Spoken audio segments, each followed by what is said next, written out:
Thank you, Dr. Gatt.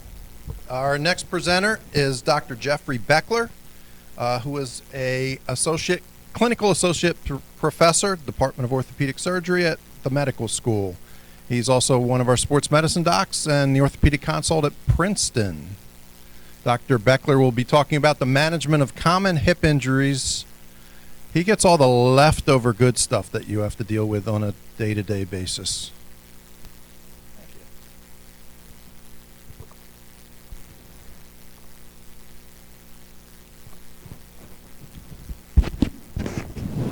Hello? Can you hear me?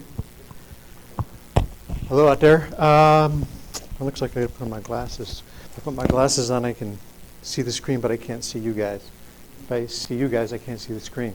So I'm gonna work this way. Let's see what we got here to the right. All right, I have no disclosures. And quickly, just to bring you up to date here, Dr. Gatt just talked about femoral acetabular impingement. Dr. Swan talked about the bony injuries about the hip and the pelvis. Dr. Borowski is going to talk about athlete's hernia and sportsman's hernia. And we're going to talk about everything else that you guys see in the next 17 minutes. So we're going to spend some time doing more in-depth on some topics and a lot less time on others. So introduction is basically, hip injuries are a common athletic presentation. You've seen them between 5 and 9% of the time. There's a very large differential diagnosis, and they're pretty much divided into soft tissue and skeletal injuries that you see in the training room and on the field. I think did I just go forward? I did, good. Evaluating the hip injury from a trainer standpoint and when your first line of treatment, it's very important to take a history, because as opposed to an extremity injury that's further down the road, like a knee or an ankle or a hand or an elbow, the hip, there's a lot of stuff going on nearby there, and it's really hard to palpate and feel, oh, I think they have an injury to their pectineus. And I'm like, first time I heard that, I'm like, I don't even know what the pectineus is. I had to go look it up and see. So there's a lot of structures nearby. You have the organs of reproduction, you have the bladder and the urinary canal, you have the GI tract, you have low back pain. So it's very important to get a history from the patient to try to focus, what's going on, because it's very difficult to palpate and feel a singular structure, because they all come in with the same issue. They have pain, in their groin and in their hip area, around their hip area, and there's so many muscle groups in that area. It's hard to identify exactly which one it is. So if we're going to go through just the 10 most common things that you guys see, we're going to go through the hip top 10, not the hip hop, but the hip top 10. And so you have basically divided into the traumatic hip injuries, which we're going to talk quickly about: dislocated hip pointers, the quadricep contusion, acute hamstring tears, and adductor tears. And then you have the chronic or overuse hip injuries, which is a snapping hip syndrome, trochanteric bursitis, proximal hamstring tendonitis, hip flexor tendonitis, and osteitis pubis. Ready? Go. So go to the videotape, Warner. All right, so this is a guy who dislocates his right hip right there just as he goes to lunge for first base. And so that happens how? Right, by having your weight forward and your hip extended, and the ball goes out the back, posterior hip dislocation. So here is a live posterior hip dislocation on the field of a player, and you can see how they're holding their hip in a adducted, right, internally rotated and flexed position, because if you can visualize, the femoral head is out posteriorly in the back. And it's extremely painful. Patient can't move the extremity at all. And fortunately, in this picture, we have all the makings of a successful outcome. We have an orthopedic surgeon on the field. We have referees keeping everybody else away. And we have our supervisor and data technician, Mr. Nussbaum there, supervising and making sure everything goes well, and then he can publish the data in the next outcome study.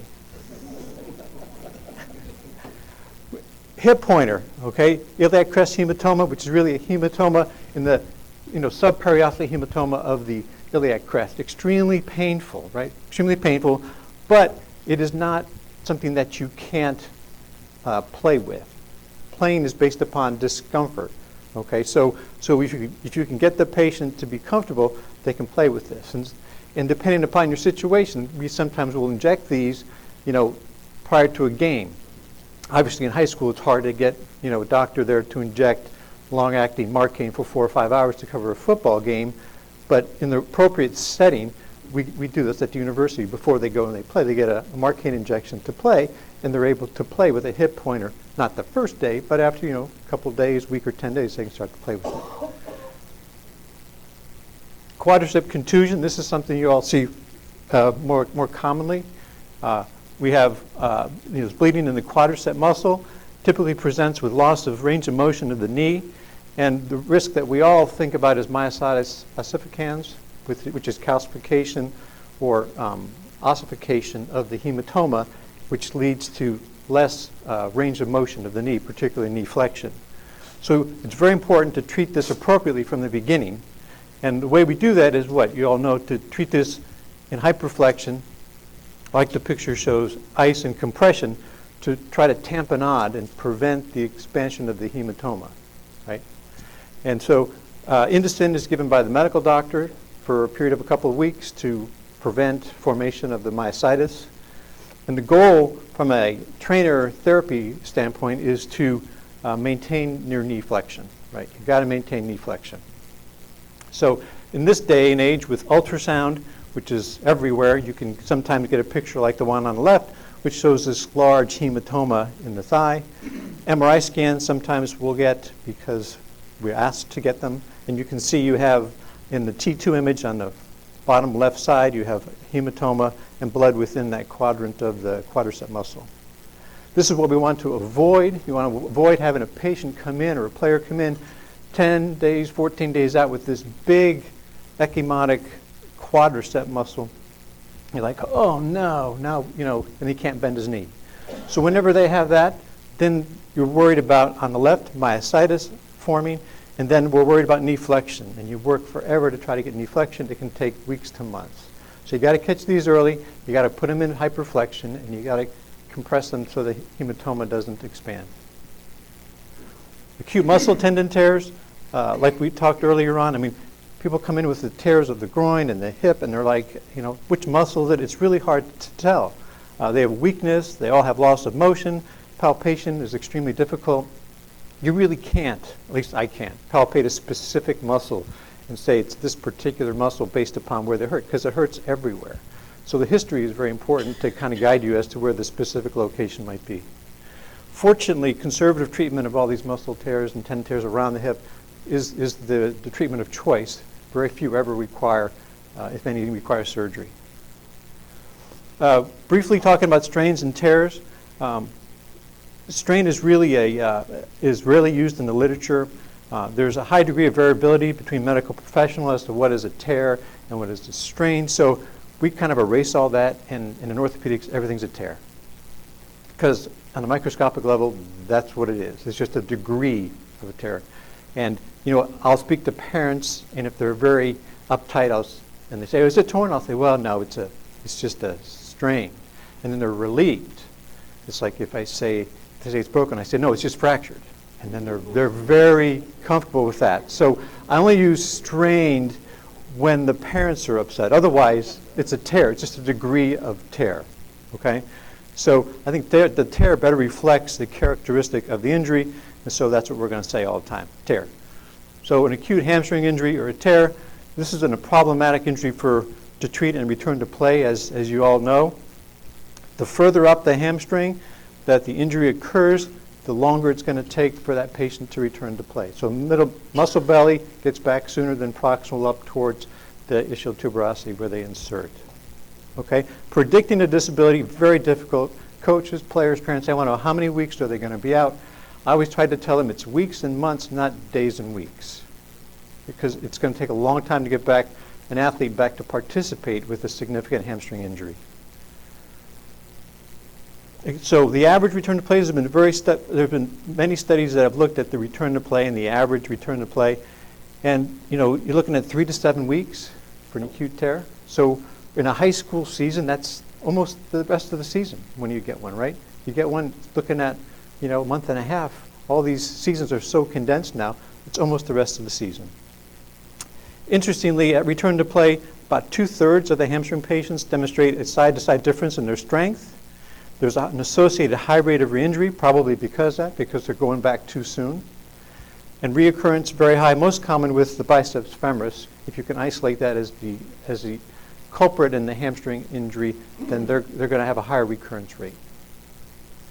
There's been some studies, not really a study, this was just a guy, Bergfeld, who worked with the Browns for years, who basically treated his professional football players by giving them a steroid injection into the area of the acute tear within the first 72 hours or 3 days.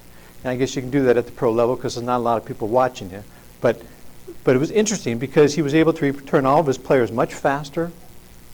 Average time to return to play was 7 days. He had no aggravations, and he had a very remarkable, single-person outcome event by just giving steroid injections into the area of the tear. The NCAA has released guidelines against corticosteroid use within tendons, and that was in the Sports Medicine Handbook in 2013 and 14. So I don't typically inject cortisone into a fresh hamstring tear, and I don't think the majority of physicians do that. But that's just of interest. PRP with acute hamstring tears. A lot of parents come in and want to have PRP injected into their kid. I'm not really sure why. I'm not sure what the relationship is, but they say, inject my kid with some PRP.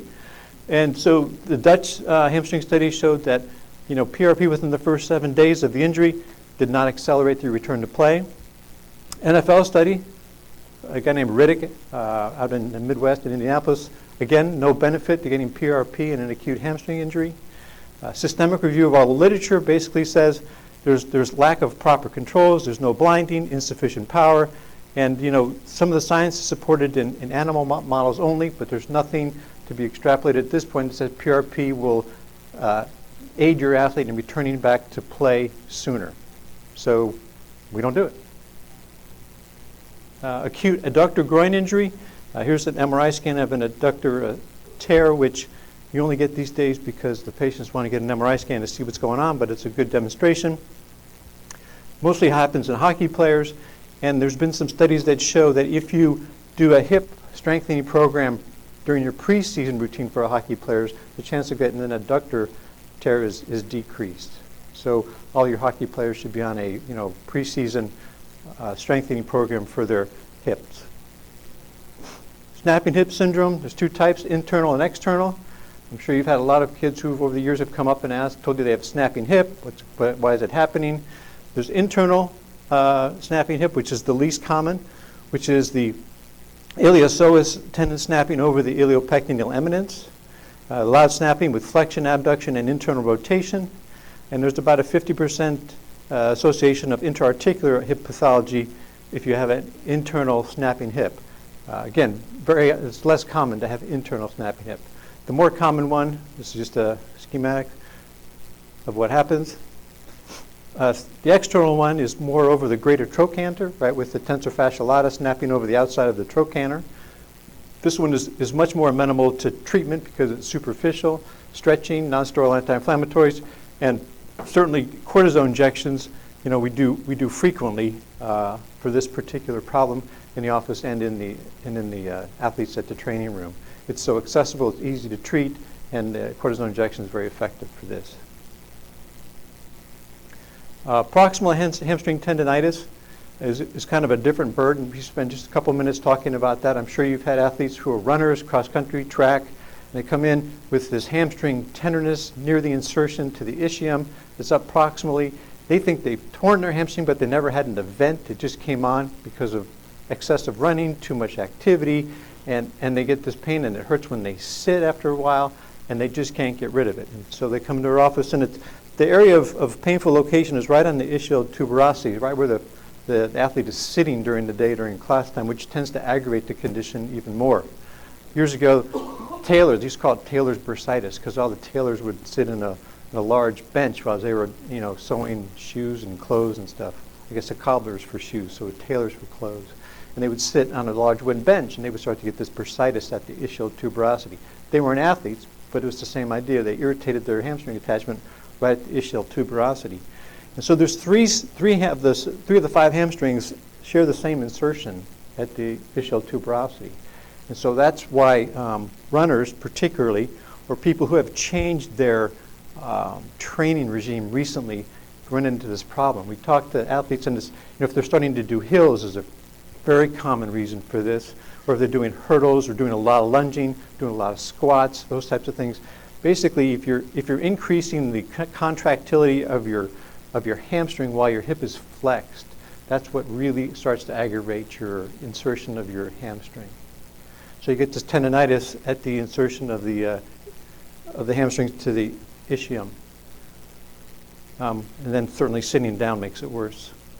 So the rehab program for this is being worked out, and I think it's good for everybody to just become a little familiar with it.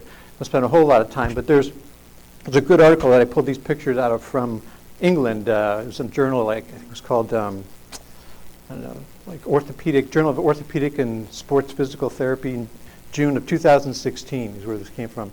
And so these people from Britain are starting to work on a comprehensive rehab program, doing different stages to try to help some of these people who have run into these chronic hamstring tendinopathies. And they start with, phase one, which is isometric hamstrings. You can see in the pictures on the left, we won't go through all of them, but basically the right one is the injured one. And they're working on, isometric loading of the hamstring. And then there's stage two, where they do a little bit more like the one C down here on the right. I've tried to do that. That's really hard to do because the ball, your right foot is moving at the same time. And then D, they have a plate on their belly to make it harder to do the plank. And then, phase three, they go through these things. They have great pictures, and it really help to educate yourselves a little bit on this because you see it so much. The problem is this takes, like 6 weeks to go through. So, a patient who has this, if you have a runner who gets this proximal hamstring tendonitis from overtraining or doing things in the beginning of a cross-country season, again, 6 weeks, they're going to be done until track season. Hip flexor tendonitis, briefly, we see that all the time, and you guys do a great job treating that. There's nothing too special about that.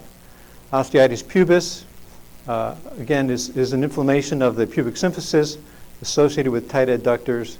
You get this x-ray that looks moth-eaten. Anti-inflammatories can help. Cortisone injection, some people have tried, but you don't make any friends injecting cortisone in the symphysis pubis in a guy.